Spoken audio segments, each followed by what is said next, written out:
Do you ever feel a quiet chill slither down your spine, a whisper of unease that hints at something far older and darker than you can comprehend? It's a sensation that often comes when we least expect it, a subtle shift in the air, a fleeting glimpse of something just beyond our understanding. Today, I'm sharing 3 disturbing stories that will pull back the veil on the unsettling, truths hidden behind seemingly innocent smiles. These are accounts of ordinary people whose lives were irrevocably altered by encounters with the profound darkness that can lurk in the most unexpected places. You'll hear about a man who, seeking solitude, found himself ensnared in a trap laid by an unseen hand, and another who, in the quiet pursuit of his profession, stumbled upon a secret so terrifying it continues to haunt his every waking moment. Like the video, leave a comment sharing your thoughts or fears, and don't forget to subscribe to the Dr. Bonechill channel for more unsettling tales that stay with you long after the screen goes dark. Story 1. The Cabin in the Pines. I work as a software engineer in a bustling city, a life of endless deadlines and glowing screens. But every year I crave escape, a place where the only sound is the wind through the trees and the only light is the moon. I just wanted quiet, real quiet. I found a listing for a remote cabin in the Blackwood Pines, promising absolute solitude. It was marketed as a digital detox paradise, no cell service, no internet, just raw nature. Perfect. The drive was long, taking me deeper into a labyrinth of winding dirt roads that weren't always marked on my aging GPS. Eventually, the signal flickered and died, the screen displaying nothing but a blank map. Then, about 10 miles from what I believed was my destination, my old pickup truck sputtered, coughed, and died. No amount of coaxing brought it back to life. I was stranded. Night was beginning to fall, and the temperature was dropping fast. My only option was to walk the rest of the way. After about an hour of hiking, I saw a flickering light in the distance. It led me to a dilapidated gas station, its neon sign barely humming. Inside, an old woman sat hunched over a counter, her face a roadmap of wrinkles, her eyes a startlingly pale blue. She looked up as I entered, a faint, unsettling smile playing on her lips.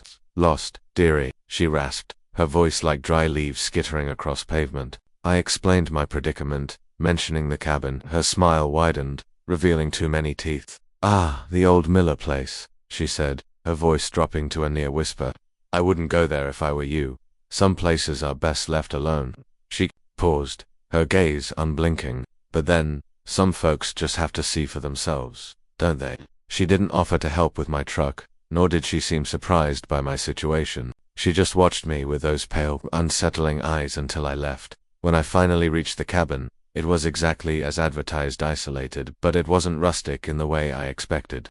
It was unnervingly perfect. The porch swing swayed gently, as if someone had just left it. The windows gleamed inside. Everything was pristine, almost staged. The furniture looked untouched. The books on the shelves seemed to have never been opened. There was a faint, sweet smell, like old potpourri, mixed with something else, something metallic. It made my skin crawl. I tried to shake it off, blaming it on my exhaustion and the old woman's strange warning. That night, the subtle strangeness began to escalate. First, I heard a faint, rhythmic whispering from just outside the cabin, like dry leaves rustling, but too regular, too intentional. Then came the footsteps, slow and deliberate, circling the cabin. I peered through the blinds, but saw nothing but the dense pines shrouded in moonlight. I dismissed it as my imagination, the wind playing tricks. The next morning, I found a series of scratches on the back door, deep gouges that couldn't have been made by an animal. They looked like fingernail marks. That evening, as I stood in front of the ornate mirror in the living room, I saw it, a fleeting figure in the reflection behind me, tall and slender, obscured by shadows. I spun around, but there was nothing. My heart hammered against my ribs. The final night, the whispers intensified, merging into a low, guttural chant. The footsteps became frantic, pounding against the walls. Then, the front door, which I had locked and bolted, slowly creaked open. Standing in the doorway, framed by the moonlit darkness, was the old woman from the gas station. Her eyes, those pale blue eyes, glowed in the darkness. Her smile was no longer faint. It was wide, grotesque, stretching her wrinkled face into something inhuman. She raised a gnarled hand, beckoning me. Her lips moved, forming words I couldn't understand, but the intent was clear. "Come." Terror seized me, a primal, all-consuming fear. I didn't think, I just ran. I burst out the back door, scrambling through the thorny undergrowth, not daring to look back. the sounds of her unnatural laughter echoing in my ears until I collapsed, gasping, miles away. I eventually stumbled onto a main road and flagged down a passing car. It took me weeks to process what happened. I searched online for anything about the Blackwood Pines and the Miller place.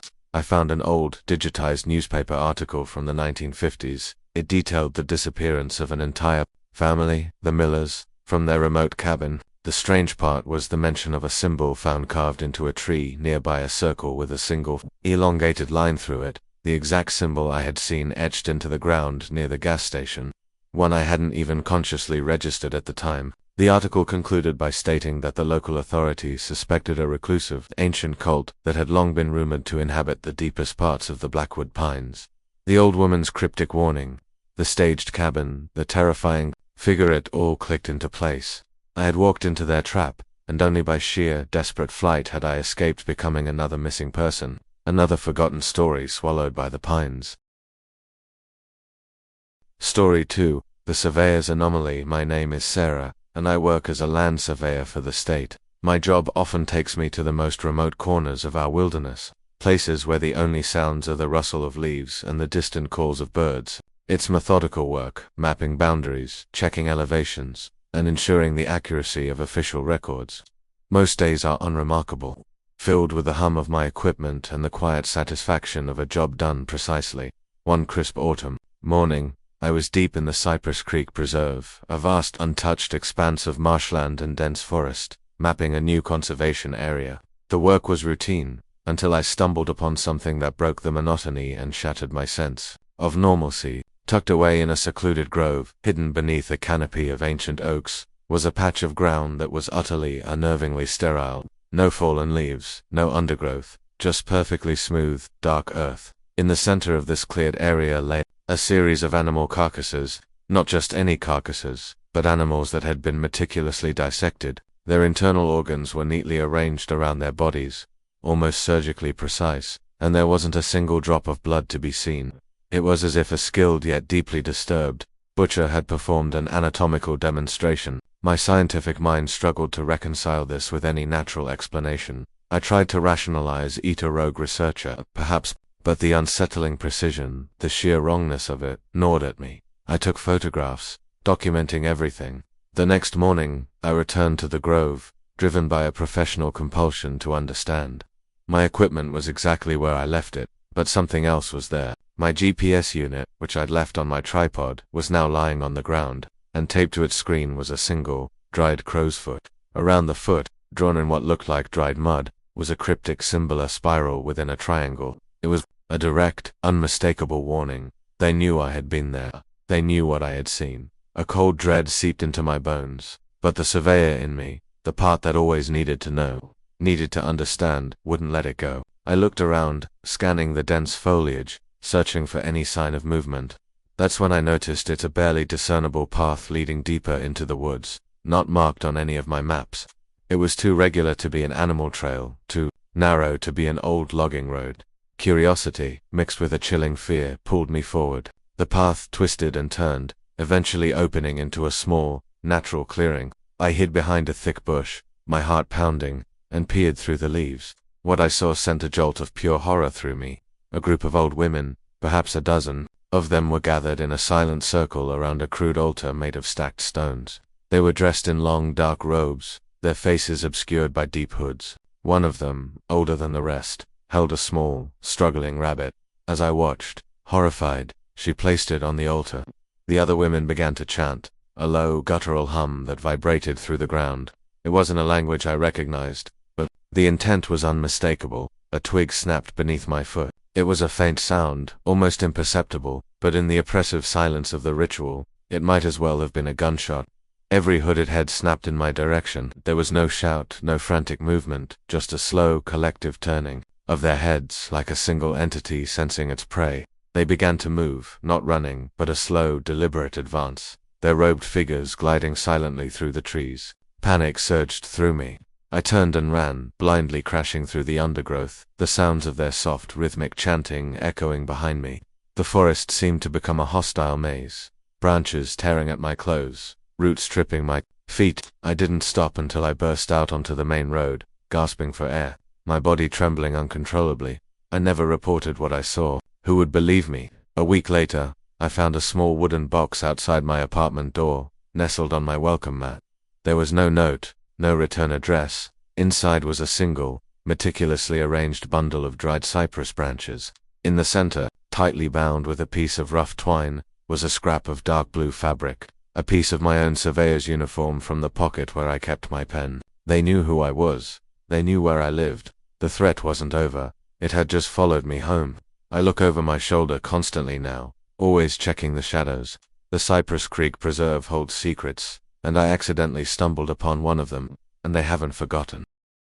Story 3. The Archivist's Discovery. My name is Mark, and I've spent the last 2 decades as an archivist at a small regional historical society. It's a quiet profession, one that involves poring over dusty ledgers, faded photographs, and the forgotten correspondence of generations past. My days are usually spent in the hushed solitude of the archives, surrounded by the scent of old paper and the whispers of history. It's a precise, meticulous job, and I find a certain comfort in the order of it all. A few months ago, a donation arrived from the estate of a reclusive local historian, Dr. Eleanor Vance. Among the boxes of books and papers, there was a collection of personal journals, meticulously kept but written in a dense, almost cryptic hand. I began the painstaking process of cataloging them, expecting nothing more than local anecdotes and genealogical notes. That's when I stumbled upon an anomaly that didn't fit into any historical context I knew. One journal entry, dated precisely to February 13, 1978, described a series of unusual disappearances in the rural communities surrounding the town. What was truly out of place were the accompanying illustrations, intricate hand-drawn maps of the local forest, dotted with strange geometric symbols that bore no resemblance to standard cartography or any known local landmarks. Alongside these were sketches of what appeared to be stick figures arranged in disturbing, ritualistic poses. It was deeply unsettling, unlike anything else in Dr. Vance's otherwise mundane collection. The more I examined the symbols and the dates, the more a profound sense of unease settled over me. It felt like I was looking at something I shouldn't be, something private and dangerous. My gut told me to dismiss it as the ramblings of an eccentric academic, but the meticulous detail, the sheer conviction in Dr. Vance's notes, held me captive. Then came the direct warning. A week after I started working on her journals, I arrived at the archives one morning to find my office door slightly ajar. I always lock it. On my desk, neatly placed atop the very journal I was transcribing, was a single, intricately carved wooden doll. It was crudely fashioned, but its eyes, 2 tiny black beads, seemed to stare directly at me. Around its neck was tied a small, dried bundle of herbs, and tucked into the bundle was a tiny, faded photograph of my own car parked outside my apartment building. There was no message, no note, just the doll, the herbs, and the photo. They knew. Despite the chilling implication, the archivist in me, the part that was driven by an insatiable hunger for knowledge, couldn't let it go. Dr. Vance's entries hinted at a specific location, a hidden grove deep within the old-growth forest, marked by a unique constellation of ancient oaks. Driven by a morbid curiosity and a strange, almost professional obligation to understand what I had found, I decided to go. I took a day off, telling no one where I was going. My cell phone had no signal deep in those woods, and my old car's GPS had a habit of cutting out in remote areas, leaving me truly isolated. Following the hand-drawn map from the journal, I hiked for hours until I found it a natural clearing, ancient and eerily silent, ringed by 7 enormous oaks. As I approached, I heard the faint, hypnotic sound of chanting. I cautiously made my way to the edge of the clearing and hid behind a thick stand of ferns. What I witnessed confirmed my deepest fears. A circle of old women, their faces gaunt and expressionless, were performing a ritual. They moved with a disturbing, synchronized grace, their voices rising and falling in a low, guttural cadence that seemed to vibrate through the very earth. In the center of their circle, illuminated by the dappled sunlight, lay a dark, shrouded form. My breath hitched in my throat as one of the women raised a glinting, obsidian blade. A branch snapped under my foot, a single sharp crack that echoed. In the unnatural stillness, all chanting stopped. Slowly, unnervingly, every single one of those old women turned their heads, their empty eyes fixing on my hiding place. There was no surprise, no anger, just a chilling, unwavering focus. They began to advance, not running, but a slow, deliberate shuffle, their movements strangely fluid. Terror, cold and absolute, seized me. I scrambled to my feet and ran, crashing through the undergrowth. The chilling silence of their pursuit far more terrifying than any shouts. I ran until my lungs burned, until my legs gave out, not daring to look back. The image of their silent, advancing forms burned into my mind. I eventually stumbled out of the woods, disoriented and shaking, my clothes torn, my body scratched and bruised. I thought I was safe, that the distance would protect me, but the horror had followed me. A few days later, a small package arrived at the Historical Society, addressed to me. There was no return address. Inside, nestled on a bed of dried cypress leaves, was a single hand-stitched patch from the pocket of my work coat, the one I had worn to the forest. Attached to it was a small, crudely drawn symbol, the same spiral within a triangle I had seen on Dr. Vance's maps, the same one from the crow's foot left on the GPS unit in Sarah's story. The implication was clear. They knew I was the archivist, and they knew where I worked. The threat remains, a silent, unseen presence that watches from the shadows. I'm no longer safe in the quiet solitude of the archives. Every rustle of paper, every creak of the old building now carries the chilling potential of a lingering threat. These are the kinds of truths that linger, that make you question the seemingly innocent smiles you encounter every day. If these stories have left you with that familiar, lingering unease, make sure to like this video, leave a comment with your thoughts, and don't forget to subscribe to Dr. Bonechill for more tales that truly reveal the darkness behind the smiles.